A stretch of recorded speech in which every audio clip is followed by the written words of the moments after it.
할렐루야. 사랑하는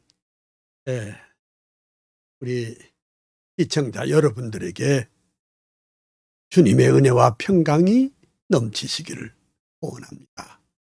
이 강의를 듣고 계시는 전국에 있는 여러분들, 그리고 전 세계에서 이 방송을 듣고 계시는 여러분들, 주님의 은혜와 평강이 함께 하시기를 소원합니다.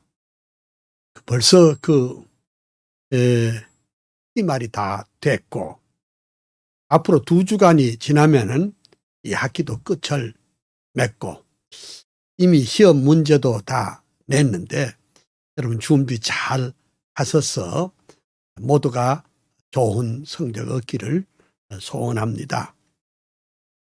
지금 우리가 실천신학 개론을 배우고 있는 중에 실천신학이 뭐냐, 그다음에 실천신학의 방법론, 강론에 들어가서 페스톨라지 목회학했고, 오늘은 설교학을 했습니다. 이미 제가 칼빈의 설교학도 말했고, 아브라함 카이퍼의 설교학도 이미 강의를 했기 때문에 여기서 오래 끌지 아니하고 핵심적인 포인트만 짚어서 넘어가겠습니다. 그래, 오늘 이 강의 계획을 잠시 말씀드리면은, 우리가 늘 하는 대로 요한 칼빈의 그 사상과 삶을 노랫말로 엮은 거 한번 읽고, 그다음에 아브라함 카이퍼의 사상과 삶을 노랫말로 엮은 거 그것도 한번 읽고, 그다음에 하나님의 그 말씀을 또 읽고, 그래 이제 오늘 내 본 강의 시작하기 전에 그 지난주에 조우석 칼럼에서 다시 한번 그 목사가 왜 욕을 해, 그 책을 읽고 또 2번째 평론이 나왔습니다. 그거 한번 또 보겠습니다. 그리고 이제 오늘 아침에 제가 그 유튜브 카톡을 통해서 지금 막 방금 보냈는데, 그 카톡의 그 제목이 뭐냐, 교회가 왜 정치를 해, 이런 제목의 카톡을 올렸습니다. 그것도 아마 여러분들 굉장히 궁금하실 것 같고, 또 그래서 제가 올리겠습니다. 한번 다시 읽어보고, 그리고 본 강의를 시작하도록 하겠습니다. 그럼 먼저 요한 칼빈의 그 사상과 삶을 노랫말로 엮은 거 한번 같이 해보겠습니다. 불란서의 동북쪽의 노아연의 오랜 도시, 카톨릭의 집안에서 영명하게 태어나서 천재적인 어학실력 독서광의 칼빈 청년, 헬라어와 히브리어, 라틴어에 귀재되고 하나님의 말씀 안에 온전하게 붙들려 교부신학, 인문학에 완전하게 통달하고 27 성경으로 기독교에 강요 쓰고 개혁신학, 개혁교회 주춧돌을 세웠도다. 제네바의 생피엘의 개혁교회 목사되어 27년 세월 동안 말씀 목회 진리 수호, 양떼들을 사랑하는 진실하신 목회자로 위대하신 강해 설교 교회 개혁 선봉되다. 꿈에 그린 제네바의 아카데미 세우시고 경건으로 학문으로 인물들을 키워내어 주의 교회 개혁하고 제네바를 바꾸어서 성경 중심 운동으로 새 세계를 만들었다.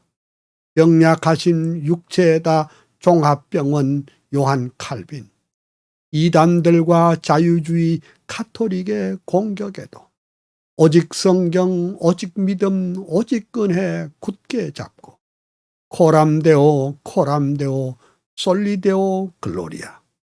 위대하신 목회자로 주석가로 교의학자, 설교가로 저술가로 행정가로 헌신하여 열정기도 겸손으로 주의 교회 세우시고 하나님의 주권 파수 일관하던 개혁자여 500년의 역사 따라 개혁 사상 이룩해 해서 그의 사상 그의 불꽃 예수 사람 요한 칼빈, 한국교회 개혁교회 청교도의 신앙 따라 하나님의 말씀 중심 교회 중심 전통이여 개혁주의 사상으로 정통 교회 세우면서 영혼 구원 진리 파수 개혁신앙 보루되어 예수 한국 복음 통일 민족 구원 완수해서 칼빈주의 사상으로 세계 선교 이룩하세. 아멘. 감사합니다. 이제 아브라함 카이퍼의 사상과 삶을 또 노랫말로 엮은 거 같이 한번 읽어보겠습니다. 아브라함 카이퍼가 가신 지도 100년이요. 작은 나라 홀란드의 목사 아들 태어나다 25세의 칼빈 연구 최고 학자 신학 박사 26세 목사 되어 첫 번 목회 시작하다 베이스트 목회 중에 역사적인 칼빈 부흥 우트레흐트 암스테르담 대형교회 목사 되니 칼빈주의 화신으로 인본주의 대결하고 교회개혁 챔피언은 목회자요 교수였다. 불꽃 같은 대설교자 성령사람 말씀사람 정치가로 당 총재로 상원의원 수상되어 하나님의 주권 중심 나라 위에 동분서주 세상 문화 바꾸어버린 작은 거인 카이퍼여 일간지와 주간지에 50년간 편집하고 끊임없이 칼럼 쓰고 논문들을 쏟아내어 200권의 저술 남긴 위대하신 다작가여 10개 머리 100개 손 하나님의 일꾼이여 브라야 대학교의 총장으로 취임 시에 영역주권 사상으로 세계관을 정립하여 교회 정치, 경제사회, 문화교육, 예술학문 그 중심에 그리스도 왕이 되게 하시었다. 솔리데오 글로리와 오직 예수 오직 성경 큰 소리로 평생토록 뜨겁게도 외치더니 교회개혁, 사회개혁, 정치개혁, 문화개혁 칼빈주의 부흥시킨 대학자인 카이퍼여 한국교회 모든 목사 모든 장로 성도들아 카이퍼의 영역주권 사상받아 이원론적 세계관과 번영주의 그만두고 예수 한국 복음 통일 말씀으로 이룩하세. 자유주의 인본주의 합리주의 대결에서 칼빈주의 부흥운동 최전방에 전사되어 한국교회 한국사회에 새로운 꿈 심어주고 카이퍼의 칼빈주의 더욱 불타 오르리라. 아멘.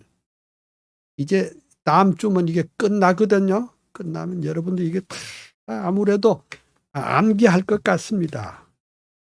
여러분의 마음 가운데 그것이 다 박히는 줄 압니다. 이제 하나님의 말씀 또 읽겠습니다. 하나님의 말씀 고린도전서 15장 12절서부터 19절까지 제가 읽겠습니다. 그리스도께서 죽은 자 가운데 다시 살아나셨다 전파되었거늘 너희 중에서 어떤 이들은 어찌하여 죽은 자 가운데서 부활이 없다 하느냐. 만일 죽은 자의 부활이 없으면 그리스도도 다시 살지 못하였으리라. 그리스도께서 만일 다시 살지 못하셨으면 우리의 전파하는 것도 헛것이요. 또 너희 믿음도 헛것이며, 또 우리가 하나님의 거짓 증인으로 발견되리니 우리가 하나님이 그리스도를 다시 살리셨다고 증거하였습니다. 만일 죽은 자가 다시 사는 것이 없으면 하나님이 그리스도를 다시 살리지 아니하셨으리라. 만일 죽은 자가 다시 사는 것이 없으면 그리스도도 다시 사신 것이 없었을 터요. 그리스도께서 다시 사신 것이 없으면 너희 믿음도 헛되고 너희가 여전히 죄 가운데 있을 것이요. 또한 그리스도 안에서 잠자는 자도 망하였으리니 만일 그리스도 안에서 우리의 바라는 것이 다만 이 생뿐이면 모든 사람 가운데 우리가 더욱 불쌍한 자리라. 아멘. 자, 이제 오늘 조금 전에 제가 유튜브에 올린 것인데 제목이 교회가 왜 정치를 해? 오늘 제가 보는 것은 지난 수요일 날 제하고 또 보신대학교의 이성구 목사님하고 또 정광훈 목사님하고 너아라 TV에서 약 2시간 한 20분 동안 서로 이렇게 대화를 나눈 것은 여러분들이 너아라 TV를 통해서 다 보셨겠죠. 안 본 사람은 보시길 바랍니다. 그러니까 이제 사람들이 그냥 들으면 금방 잊어버리니까 오늘 아침에 제가 교회가 왜 정치를 해? 이런 제목으로 이제 칼럼을 날렸습니다. 한번 같이 읽어보겠습니다. 이거 다 우리 실천신학에 중요한 거니까 제가 읽어보겠습니다.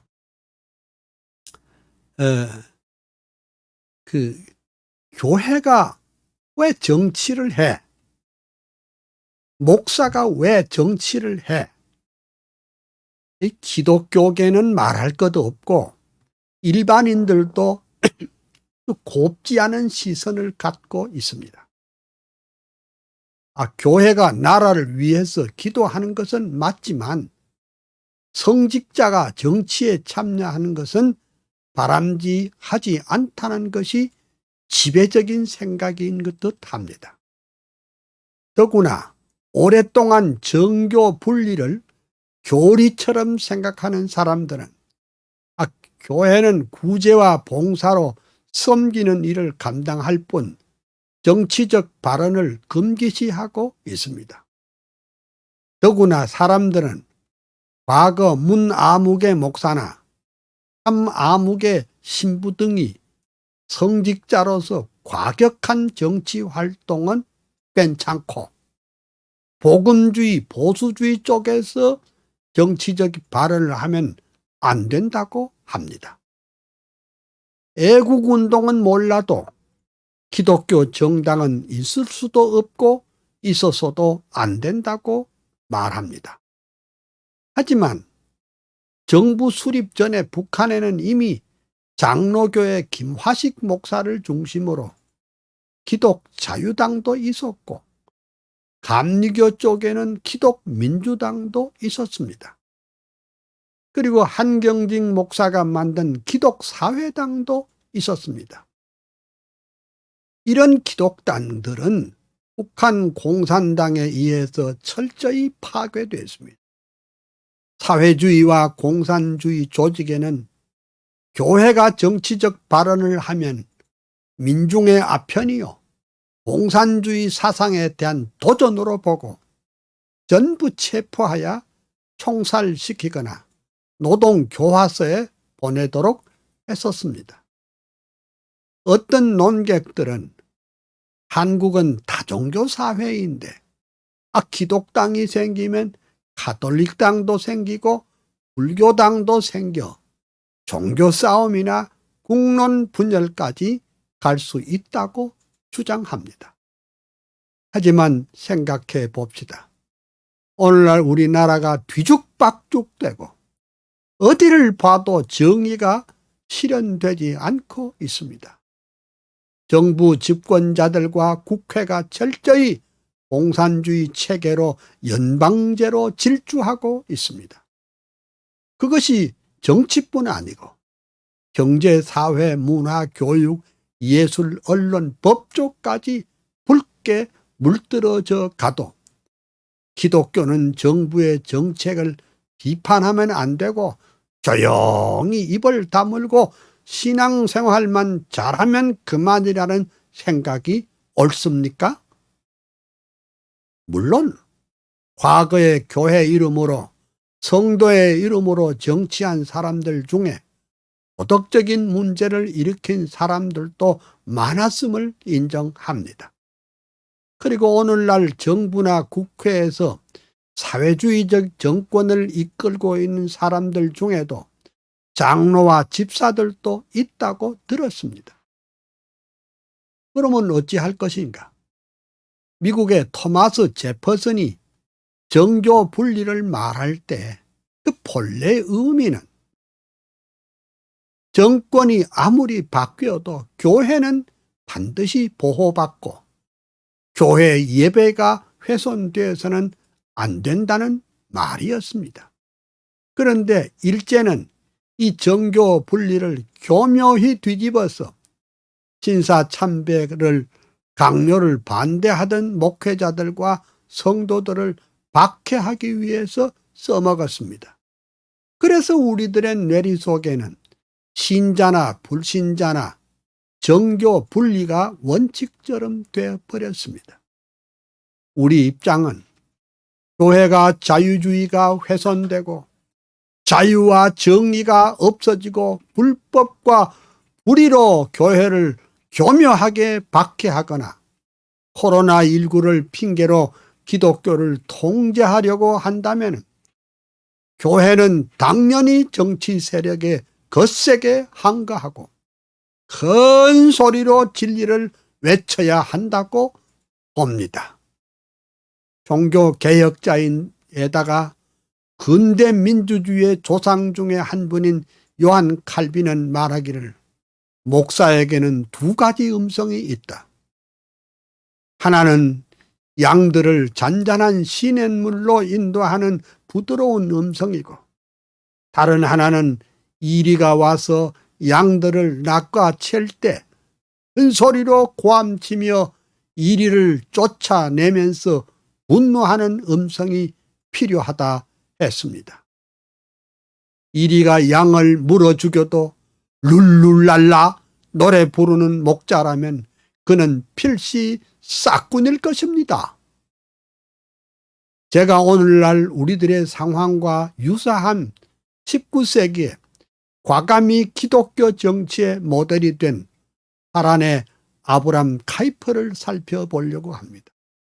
카이퍼 박사는 위대한 칼빈주의 신학자요, 대설교가이자 대목회자이다.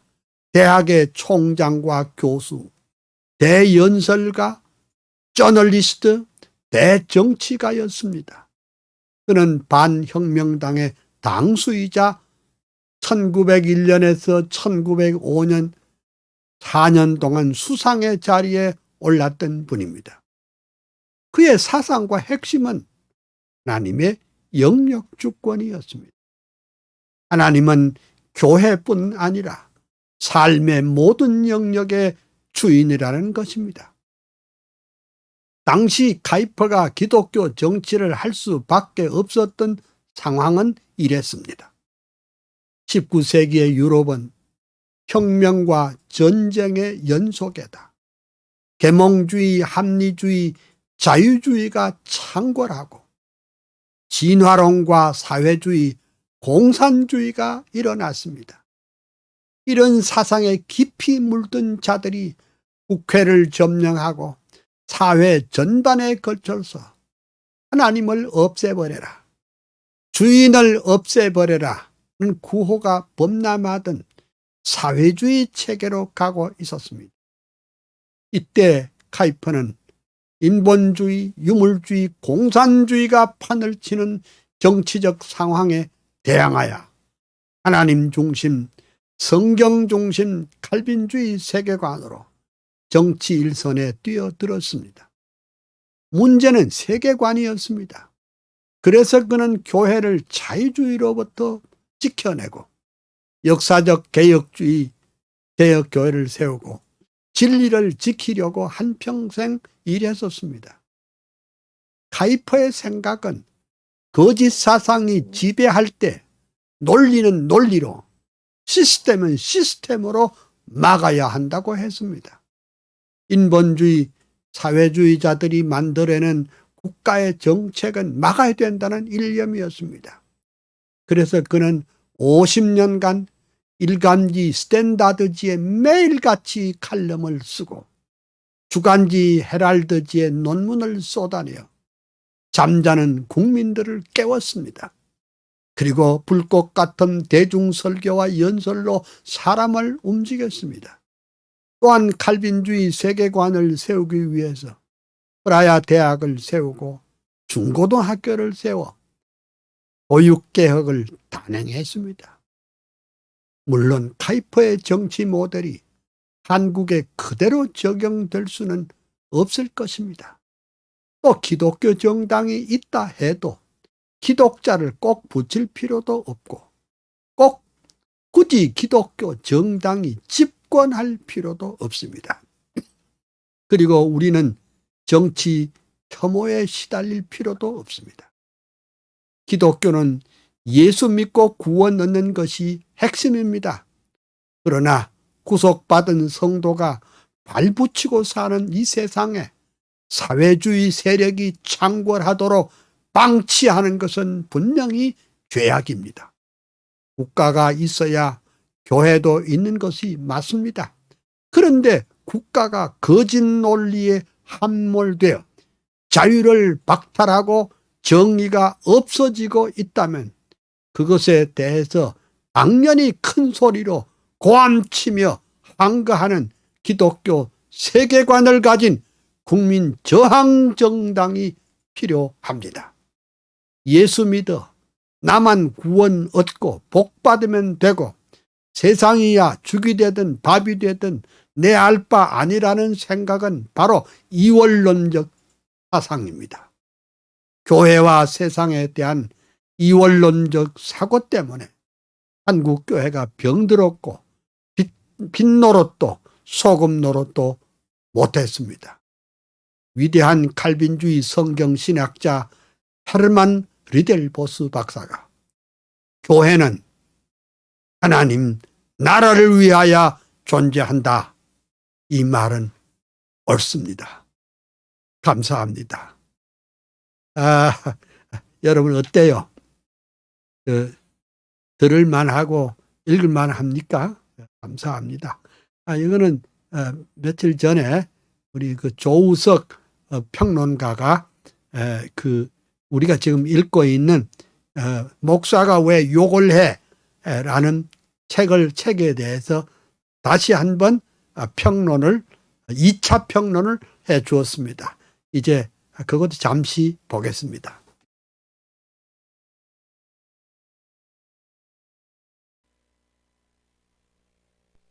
입니다. 지난주 저는 국내 신학자 정성구 전 총신대 총장의 책을 여러분들에게 소개를 해드렸습니다.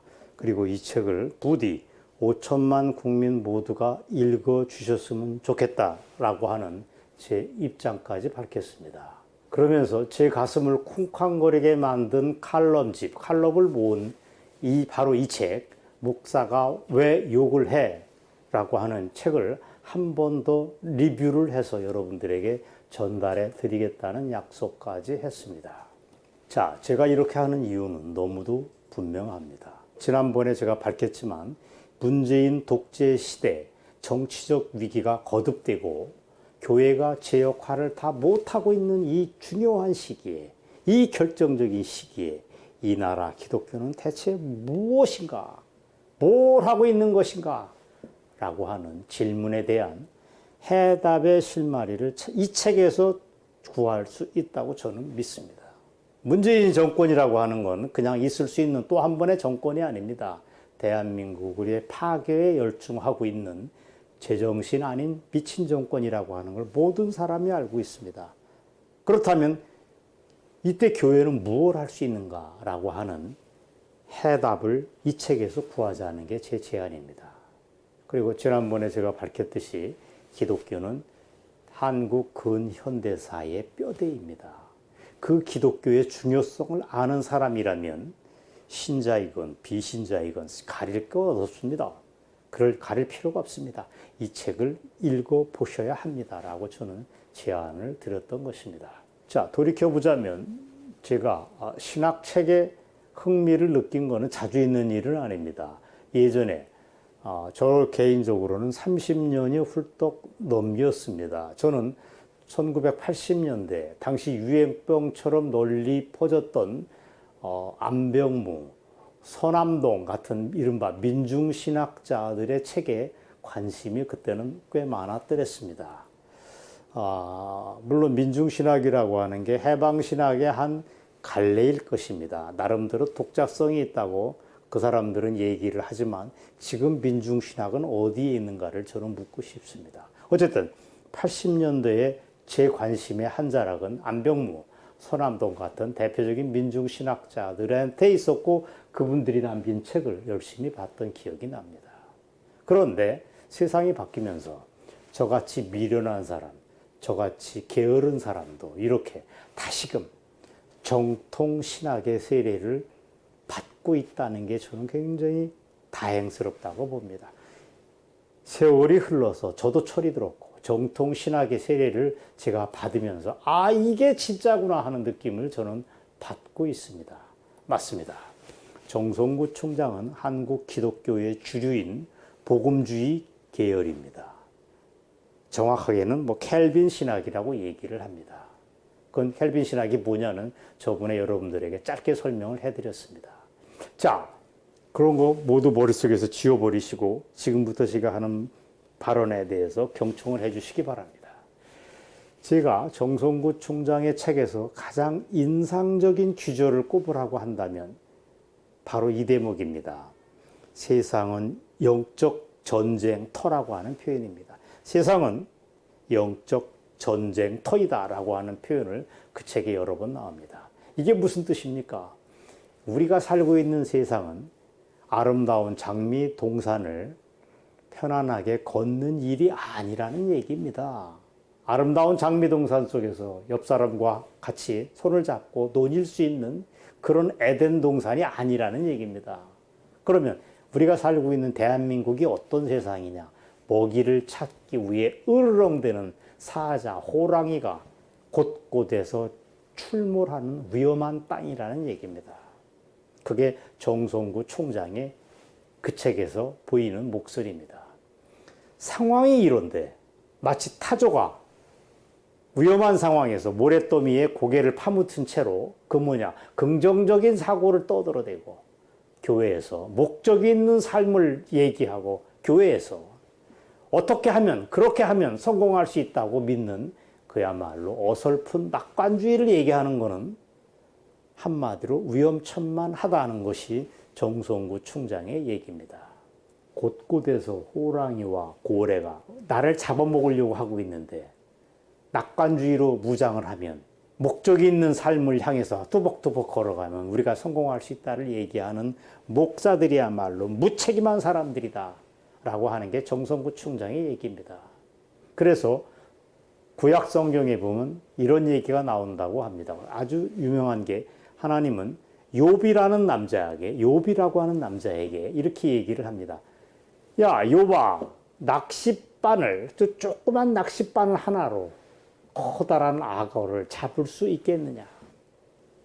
욥아, 너는 조그만 붕어를 잡는 낚싯바늘로 커다란 악어를 낚아챌 수 있느냐라고 물으십니다.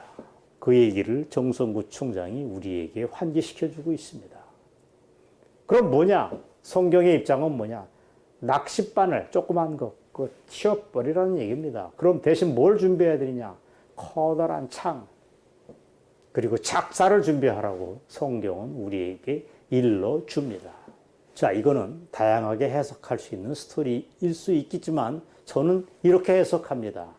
주사파 문재인이야말로 우리를 잡아먹으려고 으르렁대는 사자이고 정치적 악마라고 저는 봅니다.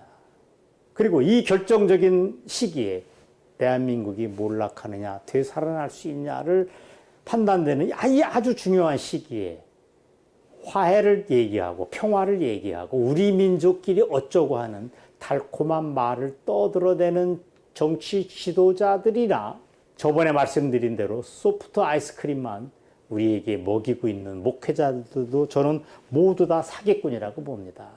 평화를 얘기하고 화해를 얘기하는 문재인이나 거기에 깨춤을 추고 있는 정치 목회자들이나 그저 낚싯바늘만 가지고 가면 커다란 악어를 낚아챌 수 있는 것처럼 우리를 속이고 있는 달콤한 얘기를 하고 있는 목회자들은 비슷비슷한 사람들입니다. 세상은 영적 전쟁터이다. 합당한 무장을 하자. 커다란 창과 작사를 준비하자. 세상과 맞서 싸우는 교회의 모습을 보여야 된다. 이런 것이 정성구 총장이 책에서 하는 얘기들입니다. 자, 사실은 이 칼럼집에는 묵직한 주제가 또 하나 있습니다. 나라가 죽이 되든 밥이 되든 상관없고 나만 복받고 행복하면 된다고 행복을 추구하는 사람들이 종종 빠지는 게 중도라고 하는 함정입니다. 중도란 뭐냐? 이쪽과 저쪽 사이에서 산술적인 중간지대에 웅크리고 있지 않은 게 중도입니다. 이게 말이 됩니까? 하늘과 땅 사이에 중간에 있을 수 있겠지만 악과 선이 동시에 한 그릇에 담겨서 중간 지점을 상정할 수 있는 그런 지점은 없습니다. 악과 중간, 선과 사이의 중간 지점은 그야말로 존재하지 않는 허구입니다. 그런데도 중도를 얘기하는 친구들은 이렇게 얘기합니다. 아, 당신들은 굉장히 용감하고 나라 걱정을 많이 하는구나. 그러나 나는 중도를 통해서 이런 게 바로 균형 감각이라고 생각해 라고 스스로 믿고 있습니다. 그들이 떠들어대는 또 하나가 종교 분리라고 하는 늪입니다. 중도라고 하는 함정에 빠져 있는 사람들이 굉장히 많이 얘기하는 게 정치와 종교는 분리되어 있다라고 스스로 믿고 있다는 얘기입니다. 그 사람들은 대한민국 헌법 20조를 들먹입니다. 거기에도 정치와 종교는 분리된다고 하는 얘기가 딱 실려져 있습니다. 따라서 중도 타령을 하는 사람들은 정치와 종교 사이에는 칸막이가 되어 있으니까 교회가 너무 정치에 개입하면 안 된다고 우리에게 얘기를 합니다. 자기들처럼 약간의 거리를 두고서 멀리서 바라보는 게 중도고 굉장히 균형 잡힌 태도인 양 함부로 얘기를 합니다. 그게 맞는 얘기입니까? 이게 맞습니까? 저는 옛날부터 이 얘기가 굉장히 의심스러웠습니다. 그랬더니 이 책에 대답이 나와 있습니다. 정성구 총장에 따르면 종교 분리란 뭐냐? 교회가 정치에 개입하면 안 된다는 얘기가 아니랍니다. 문재인 정권에는 수두룩합니다. 이따위 얘기를 얘기하는 자들이. 진실은 뭐냐? 그 거꾸로라고 합니다. 본래 토마스 제퍼슨 미국 3대 대통령은 정부가 교회를 멋대로 통제할 수 없다는 뜻으로 종교 분리란 말을 썼다고 합니다. 어떻습니까? 이게 정성구 총장이 그 책에서 얘기를 한 대목입니다. 종교 분리는 뭐냐? 교회가 정치에 함부로 끼지 말라고 그런 얘기를 한 게 아니다. 거꾸로다. 정부가 교회를 멋대로 통제할 수 없다. 교회에 자율권을 줬다는 뜻이랍니다.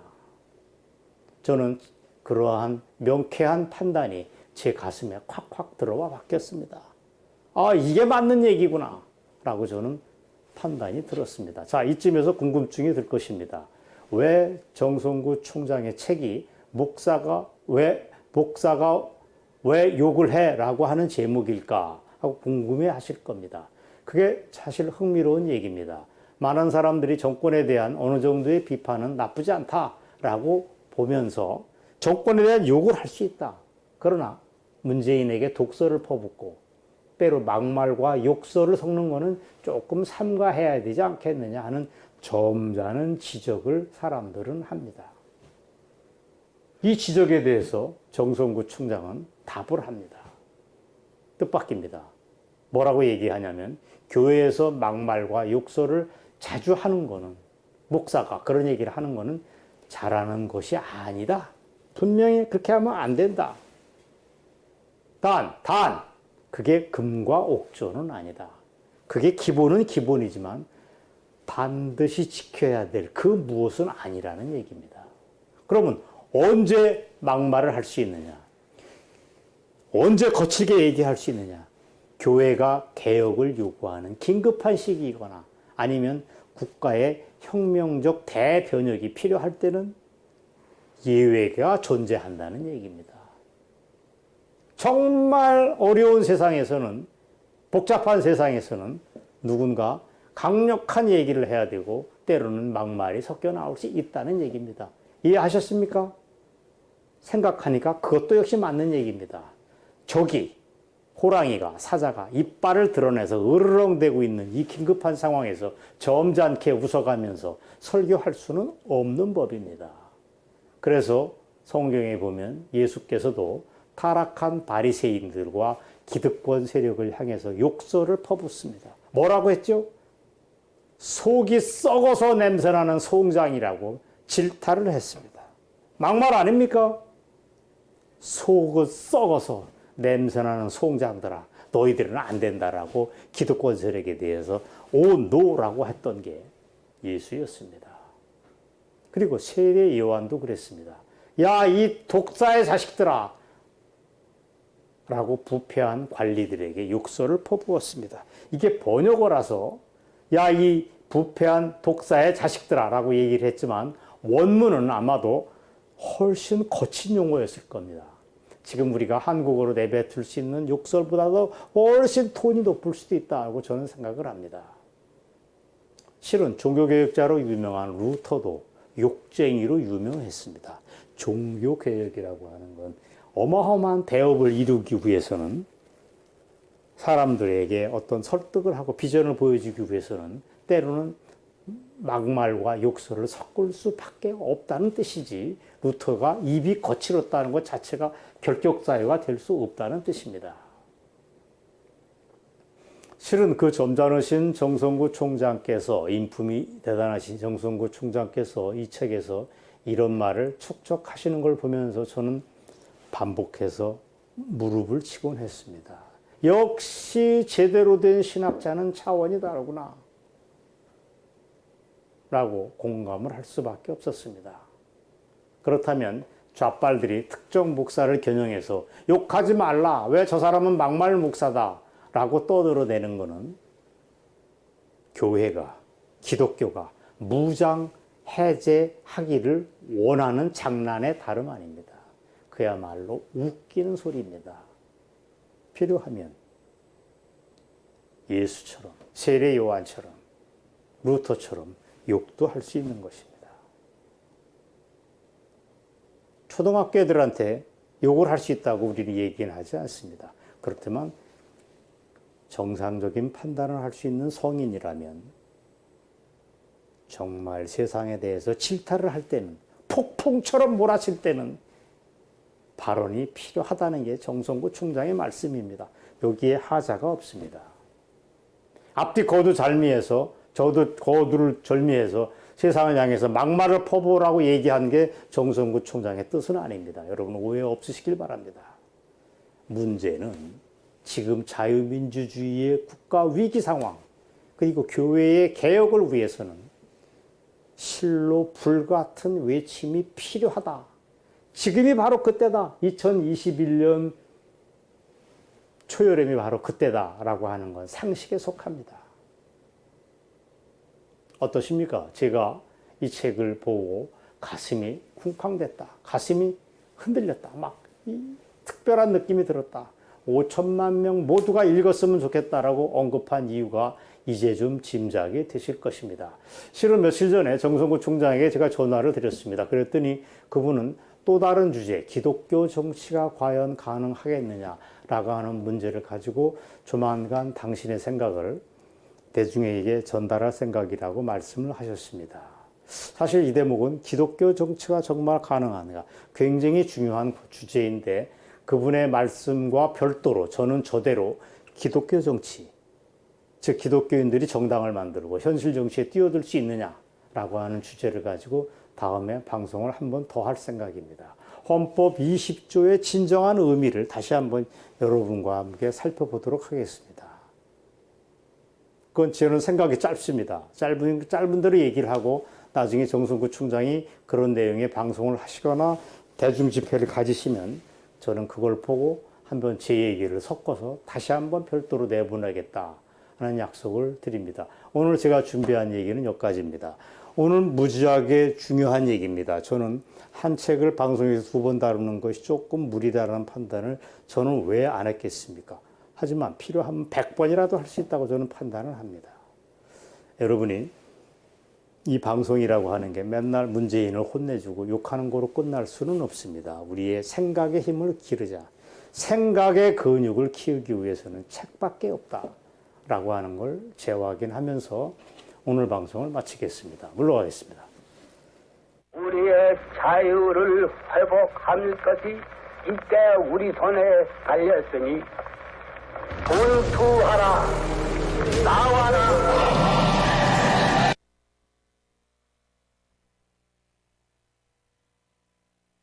여러분 잘 보셨는지 모르겠습니다. 댓글도 많이 이렇게 달아주셨는데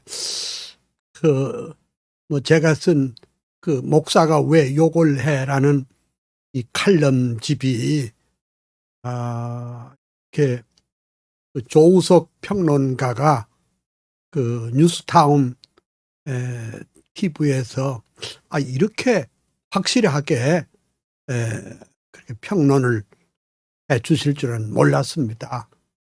책 한 권을 가지고 2번에 걸쳐서 이런 평론하는 거 이거 처음이 아닌가 이런 생각을 갖고 있습니다. 근데 이제 여러분들도 다 이 책을 읽었겠습니다만은 그저 저는 딴 거 아니고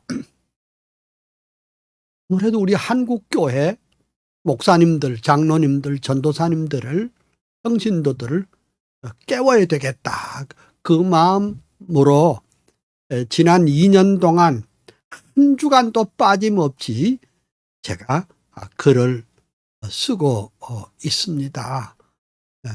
그 내용은 여러분들 아다시피 그 칼빈주의적인 입장에서 오늘의 정치 상황과 사회, 교회 이런 문제를 본회하면서 이렇게 쓴 것인데 이게 이제 마이 미니스트리입니다. 내 사역입니다. 제가 이제 할 수 있는 사역이 바로 이겁니다. 그래서 제가 오늘 이제 딱 생각하는 것은 다음에 이제 2집이 나올 때 제목이 뭘로 할까? 제가 은근히 떠올랐습니다. 1집은 목사가 왜 욕을 해? 그다음에 2집은 목사가 왜 정치를 해? 이런 제목으로 좀 내고 싶습니다. 참 감사하고 여러분 너무 감사하지 않습니까? 조우석 선생님은 크리스찬이 아닌데도 아주 내 책에 아주 함몰돼 가지고 그걸 정확하게 대중들에게 그 내용을 이렇게 알려주시니 너무 고맙습니다. 여러분 뉴스타운 많이 봐주시고 또 그 조우석 선생님에게 그 격려 또 칭찬 또 댓글도 많이 해주셨으면 감사하겠습니다. 오늘 괜찮았지요? 이제 우리 본래 우리 교과서로 들어갑니다. 오늘 교과서는 실천신학교로 123페이지입니다. 123페이지인데 그 핵심이 뭐냐? 우리가 순위 설교학입니다.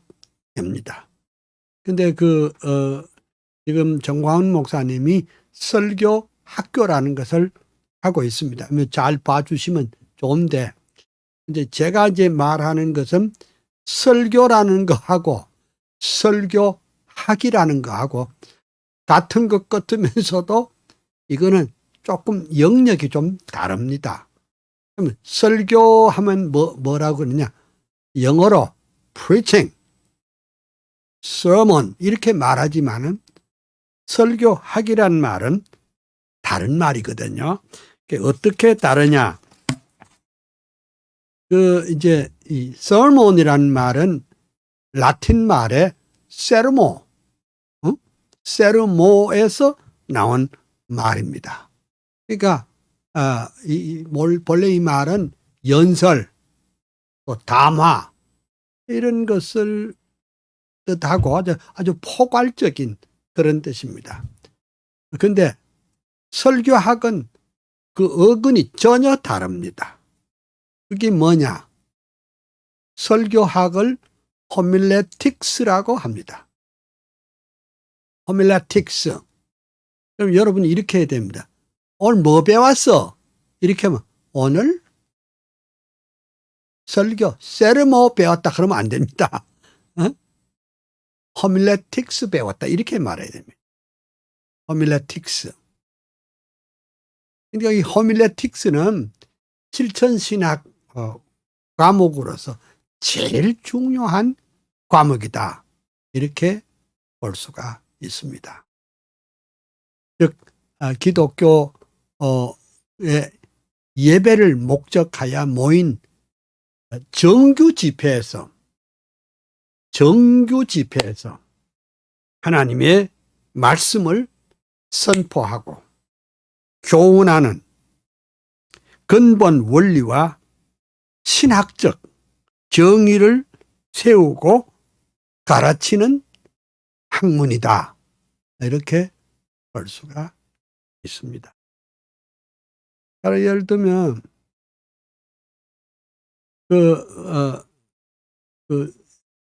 사형리를 가지고 벤치에 둘이 앉아가지고 1원리, 2원리, 4원리 이렇게 가르치는 거 그거 참 중요하지만은 그거는 설교라고 하지 않습니다. 설교라고 하는 것은 공예배 중에 하는 것을 설교라고 그렇게 말합니다. 네.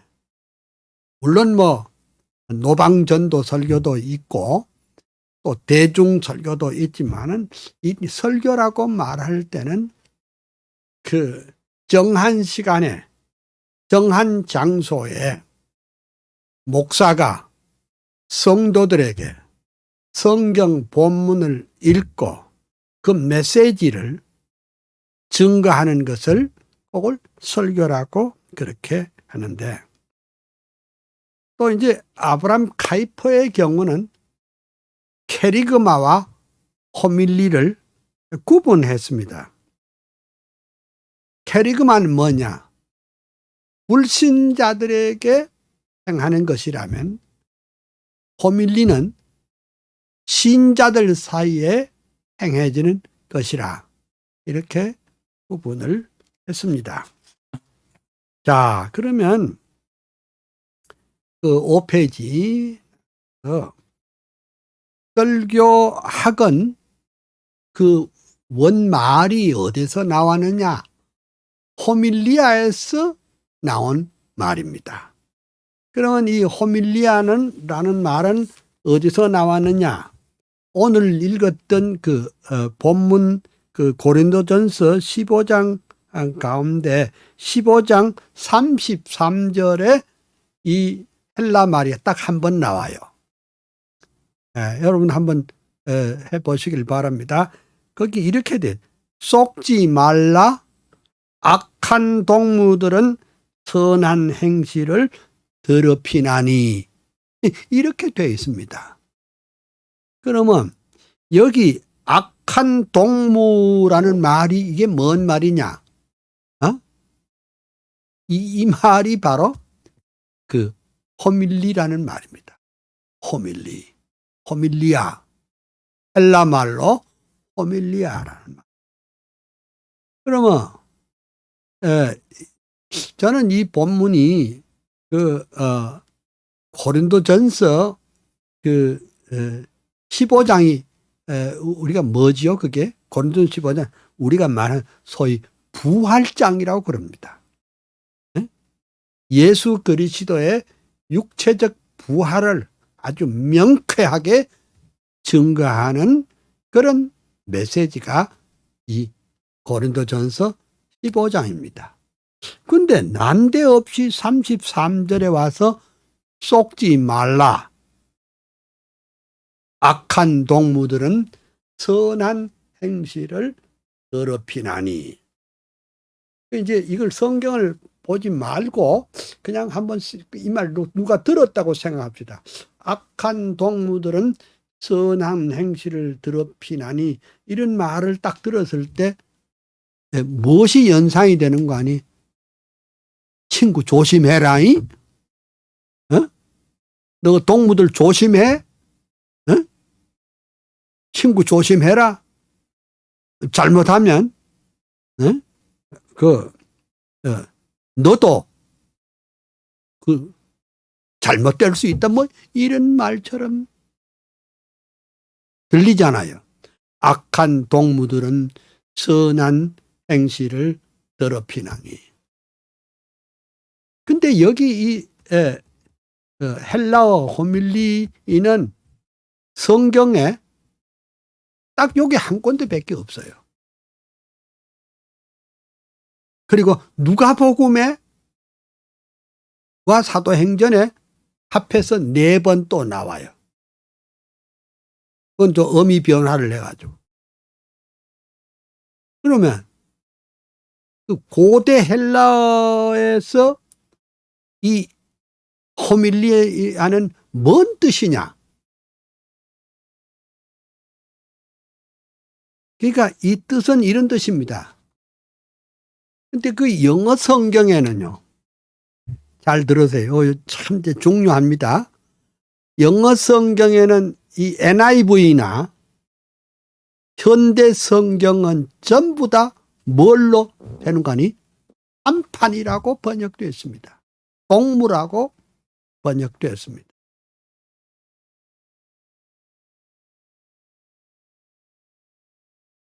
그렇지만은 가령 예를 들면 우리가 성경이 영어로 번역되기 시작한 게 언제부터죠? 존 위클립이 제일 먼저 번역됐어요. 그 다음에 윌리엄 틴데일 번역됐어요. 그 다음에 드와이 라임스라는 번역판이 있고, 그 다음에 또 그레이트 바이블이 있고, 그 다음에 제네바 바이블이 있고, 그 다음에 킹 제임스 바이블이 있어요. 그런데 그러니까 그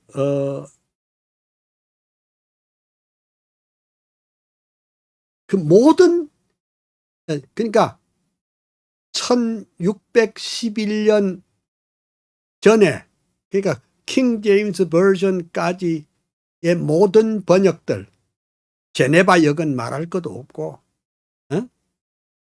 그 뜻이 어떻게 됐냐? 요 본문의 뜻이 악한 워드, 말, 워드 또는 스피치. 특별히 킹 제임스 버전에는 커뮤니케이션이라고 써져 있습니다. 그러니까 그 오늘의 말하자면 RSV나 뭐 이런 NIV 같은 요런 데서 이 본문이 요상스럽게 간판이로 번역이 됐어요. 근데 이게 고대어의 진짜 뜻은 킹 제임스 버전이나 제네바 번역이나 그 다음에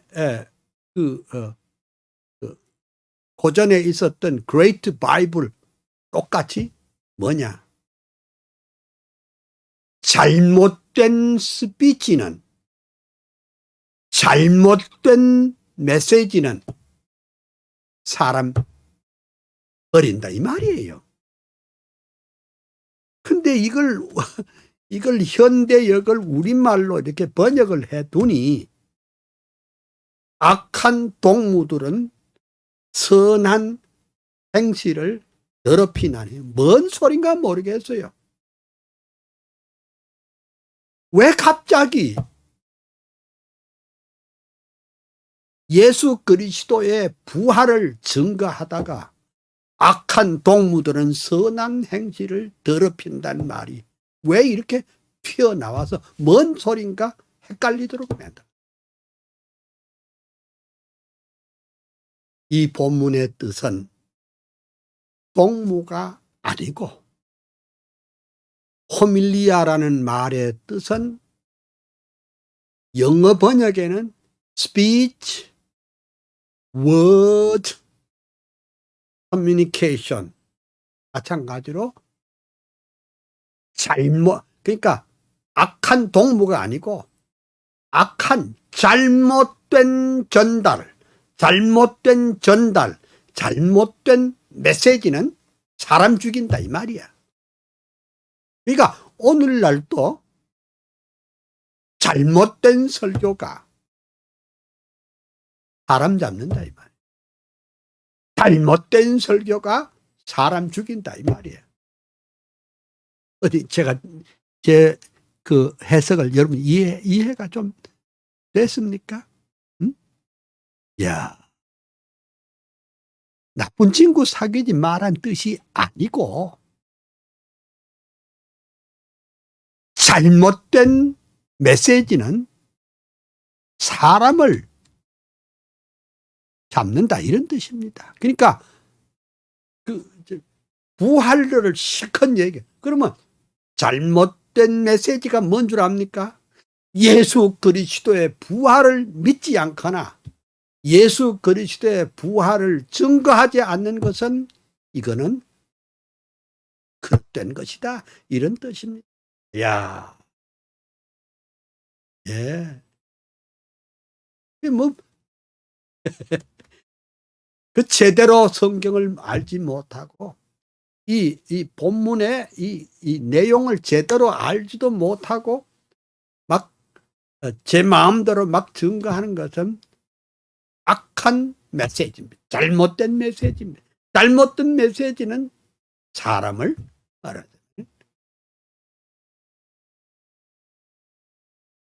상처를 주고 구원에 이르지 못합니다. 그러면 이 호밀리아의 고전 호밀리아의 그 본래 뜻이 무엇이냐?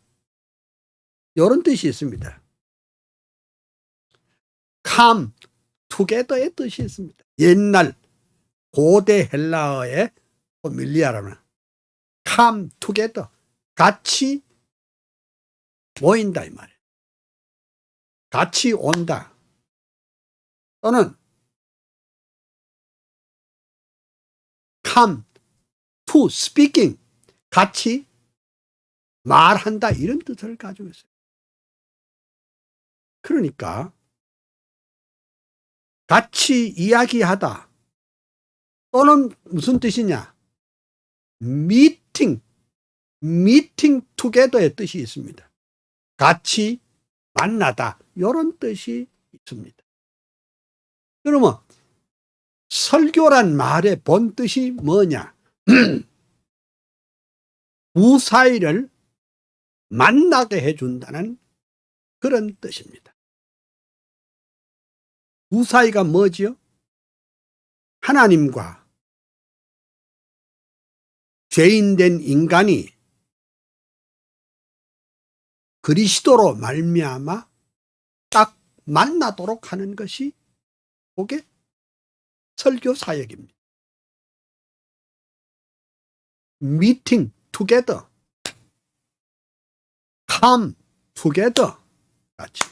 그러면 만나려고 하면 어때요? 시간, 장소 그렇게 다 있어야 되지 않아요? 가령에 저는 이제 결혼 중매도 많이 해봤고, 저는 결혼 주례도 많이 했어요. 저는 좌우간 26살 때부터 결혼 주례를 해봤거든요. 네? 뭐 시골에서는 뭐 시골 교역자가 있으면 주례 안 할 수 없잖아요. 네? 전도사라도 주례를 하거든요. 그러면 우리가 이제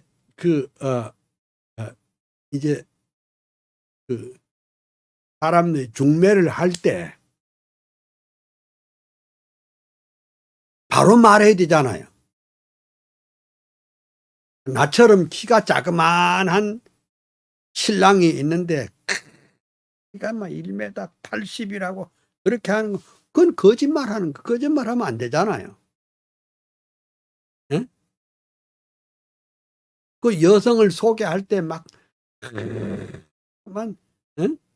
날씬하지도 않는데 만약 날씬하고 뭐 이렇게 그냥 허풍을 이렇게 떨면은 그게 좋은 중매가 아니잖아요. 사실대로 얘기를 해야 된단 말이죠. 그래서 만나도록 해야 돼요. 사도 바울은 이래 말했습니다. 내가 너희를 그리스도에게 중매함이라 이렇게 말했어요. 그러니까 설교자는 중매쟁이와 같습니다. 중매를 하려면은 Who is God? 하나님이 누구신자에 대해서 정확하게 알아야 되잖아요. 그렇잖아요?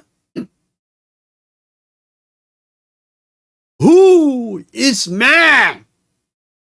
인간이 어떤 것인가를 명쾌하게 알아야 된단 말이죠.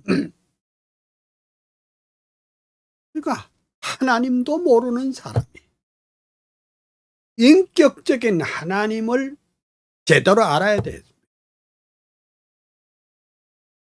그리고 우리의 중보자이신 예수 그리스도가 누구인지에 대해서 명쾌하게 알아야 된다는 거예요. 그렇잖아요? 그리고 인간이 뭐냐? 그걸 알아야 된다. 그래야 예수 그리스도를 통해서 사람을 그리스도에게 인도하고 또 하나님을 만나도록 하는 것이 그것이 설교다. 이렇게 말할 수가 있습니다. 근데 중매쟁이가 이런 거짓말을 하면 어떻습니까? 인간은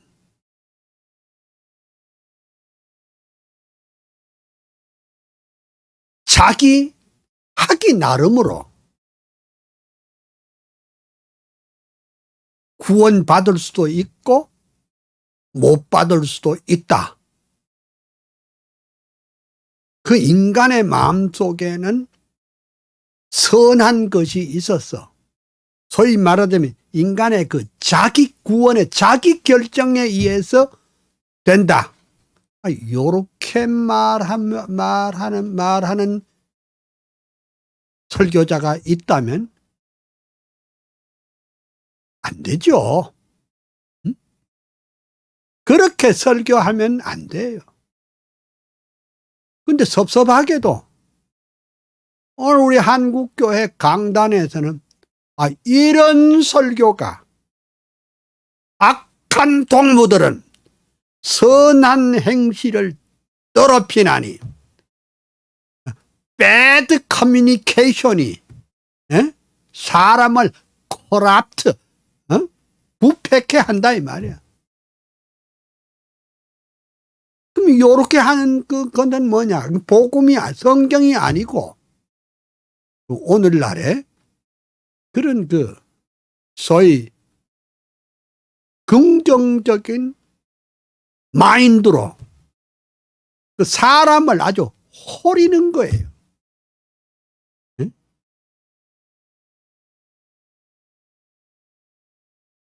그러니까 이렇게 설교하면 안 된다 이 말이에요. 또 하나님을 설명하는데 우리가 흔히 God is good, 하나님은 선하다. 선하가 맞죠. 하나님은 우리의 허물을 묻지 않으신다. 그렇게 얘기를 합니다.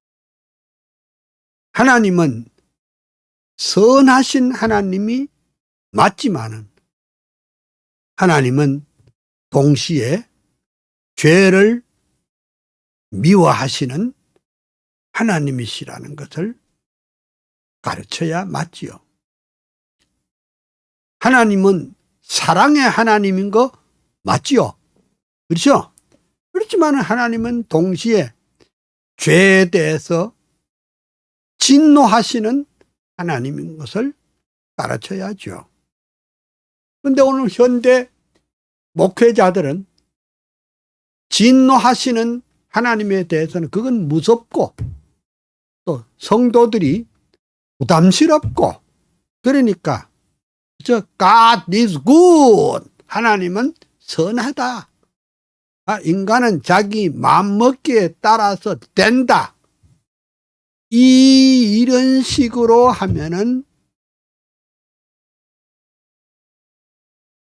설교자가 사람들에게 하나님을 바로 제시하지 못하는 겁니다. 또, 이 세상에는 많은 종교들이 있는데 아무거나 하나 잡으면 되는 것이지 굳이 성경에 나타나는 하나님만 구원의 하나님이라고 말하는 것이 아니다. 만약에 이렇게 설교하면 토정놈입니다. 싹군입니다. 예. 그리고 예수 그리스도를 바로 제시해야 됩니다. 예수 그리스도는 우리의 유일하신 중보자입니다. 중보자가 뭡니까? 하나님과 우리 사이를 연결시켜주는 분이 중보자입니다. 그 중보자는 아무나 하는 게 아니고 참 하나님이시요 참 사람이신, 그러니까 그 참 하나님, 참 사람이신 그런 person, 인격을 가지신 분이 누구냐? 보내심을 받은 성육신 하신 주 예수 그리스도이시고 그 주 예수 그리스도께서 우리에게 죄를 대신해서 자신을 십자가에 매달고 죽으셨다가 3일 만에 부활하셨습니다. 그러니까 영접하는 자, 곧 그 이름을 믿는 자들에게는 하나님의 자녀가 되는 권세를 주셨습니다. 이 놀라운 신구약 66권에 나타난 그 위대한 구속의 원리를 가감없이 성도들에게 선포해야 구원의 역사가 일어나고 그로 말미암아 구원의 은총의 감격한 그런 확신과 기쁨과 감사가 넘치게 될 줄로 믿습니다. 응? 악한 잘못된 메시지가 사람을 영어식으로 하면 사람을 corrupted 부패케 한단 말.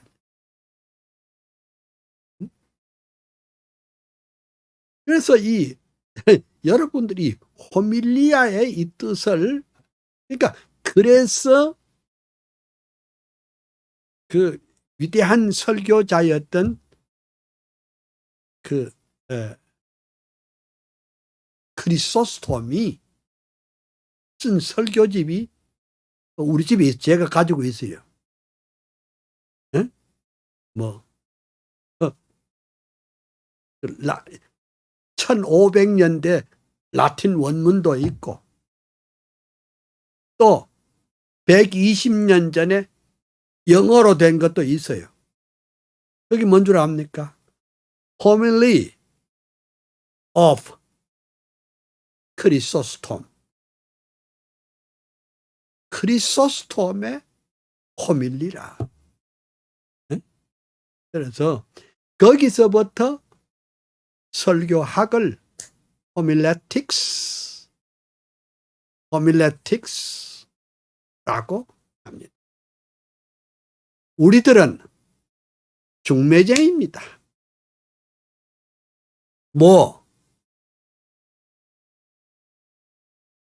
하나님과 죄인을 그리스도를 통해서 중보자로 하여금 딱 만나도록 해주는 중매쟁입니다. 중매쟁이가 거짓말하면 안 돼요. 응? 뭐 보태해가지고 응? 이런 건 전부 다 인본주의 사상이라고 합니다. 이런 거 다 세속주의 사상이라고 합니다. 이걸 뛰어넘어서 정말로 사람을 예수 그리스도에게로 하나님 아버지께로 데려올 수 있는 우리들이 돼야 할 것입니다.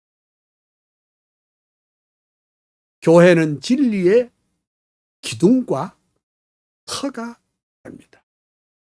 하나님의 말씀을 바로 지켜야 될 줄로 너무 쓸데없는 사람의 기분을 만족시켜주는 그러한 말들이 악한 동무, 악한 메시지가 오늘 우리 사람을 병들게 하는 일들이 많이 있습니다. 어때요? 지금 제 설명이 왜 우리는 그냥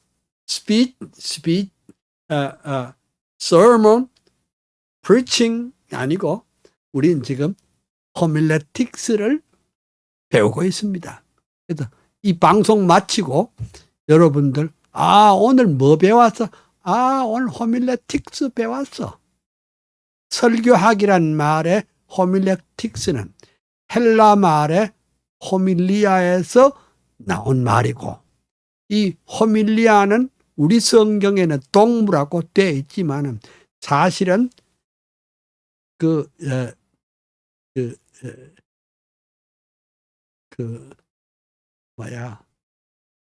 위클리백에서부터 시작해서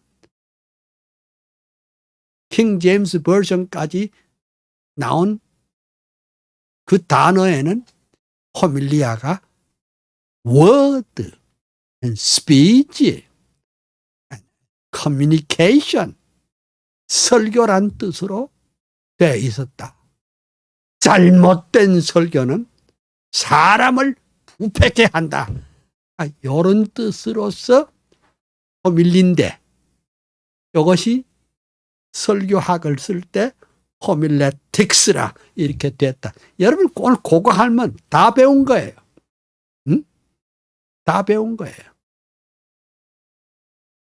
뭐 자세한 것은 또 여러분들이 이미 다 알고 계시지만 이 설교학이라는 게 호밀레틱스다.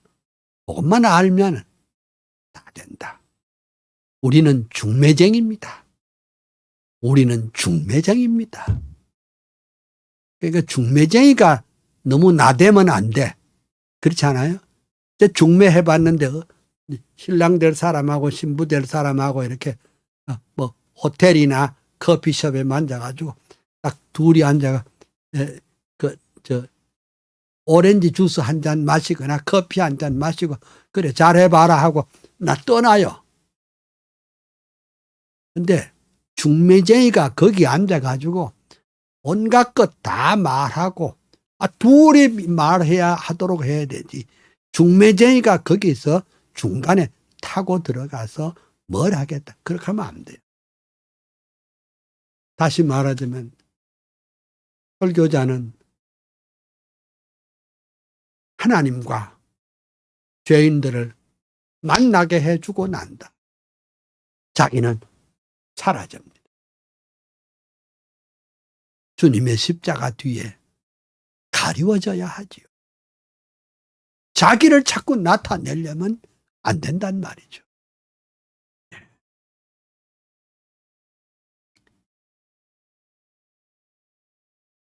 설교란 하나님과 그의 백성이 실제로 만남을 의미하는 것이다. 그래서 우리 개혁신학의 오류인 두 분, 첫째는 요한 칼빈, 그 다음에 아브람 카이퍼, 뭐라고 그러는 줄 압니까? 설교란 죄인인 인간과 하나님을 만나도록 해주는 것이 설교다. 어때요? 요거 알면 이제 전도자가 되는 거예요. 응? 하나님을, 설교란 죄인인 인간과 하나님을 만나도록 해주는 것이 설교다. 오늘 여기까지만 하겠습니다. 기도하겠습니다. 할렐루야. 하나님의 큰 은혜 축복을 인해서 감사와 찬양을 올립니다. 웬 은혜입니까? 웬 축복입니까? 웬 사랑입니까? 이 방송을 듣는 모든 주의 자녀들에게 신령한 은혜와 땅에 복을 덧입히시고 말씀을 깨달을 때 감격이 넘치게 해주시고 가슴이 뜨거워지게 하여 주시옵소서. 감사하옵고 예수님 이름으로 기도합니다. 아멘.